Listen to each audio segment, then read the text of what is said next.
I want to talk to you today about the benefits of organ donation. I want to draw everyone's attention to organ donation. I want to highlight the need for organs, not only for adults, but for children as well. I did some research and I actually found out how easy it was to sign up and register to be a donor.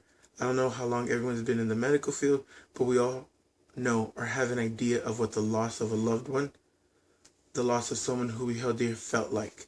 I want to explore the emotional distress of needing an organ and being on the donor's waiting list. In the world of Harris J., being able to give something to someone who will never be able to repay you will be the true moment of selflessness. The need for donors is immense. More than 113,000 people are currently on the UNO's transplant waiting list, and the number of people who die waiting for transplants continues to rise. At any given time, anyone can become an organ donor recipient. According to the National Network of Organ Donors, many people don't realize diseases of the kidney, heart, lung, and pancreas and liver are found more frequently in racial and ethnic minority populations than in the general population. Let's talk about what becoming a donor takes. Many people have a misconception of what a donor actually goes through in order for the organ to be retrieved. Yes, a procedure must be done in order to harvest the organ. The easiest organ to donate and still be living is the amazing kidney, of course. And yes, there are some downsides to donating a kidney or any organ for that matter. There are some activities that become a little more tedious. Of course, there's the obvious of not being able to drink any alcoholic beverages, and there is some downtime due to what the procedure consists of.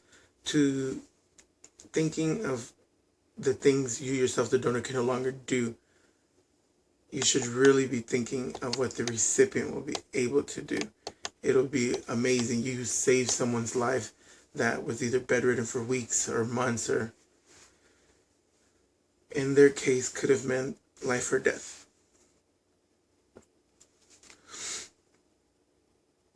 Being a donor does not specifically limit one to only donate organs. One adult can donate tissue, fluid, organs, and eyes. One organ donor can save 8 lives. One person, one adult, can save 8 lives.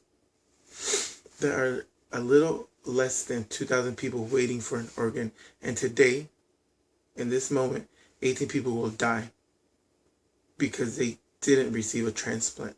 We have all wanted something we can't have. We have all pleaded for something that we have not received. Myself, I prayed to a higher power for a kidney. Needing an organ was never on my to-do list in my life. I received my kidney when I was 17.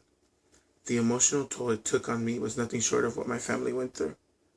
My mom and dad tried to make me as comfortable as possible. Meanwhile, we waited. Again, I was only 17 years old when I was a junior in high school, and my days were dwindling. I became a number the day I went on the waiting list. Either my case was not severe enough, or my case was too risky. On June 14, 2011, my nurse came into the room and asked me how I was feeling. I wasn't in the best of moods and I didn't feel like being babied or nurtured. So I lied. Of course, I told her, I'm feeling great and how are you today? All of the specs. She told me they wanted me to take some blood for testing. The nurse got what she needed, and then 45 minutes later, the doctor came in. He brought a packet of paperwork, and I don't know, in the instant the paper hit my hands, my family was spread out throughout the room, and I don't know, all of a sudden they tensed up and became attentive. It's like the air had been sucked out of the room, and everyone had their eyes on me. Dr. Welsh came over to my bedside and hugged me. I don't know why this simple act made me tear up. Then the weeping came, and I couldn't control myself. I was sobbing before I knew it. I thought this was it. Immediately, my mom rushed over and sat with me in the bed and squeezed my hand. Dr. Welsh looked at me in the eyes and told me, "We have a kidney for you."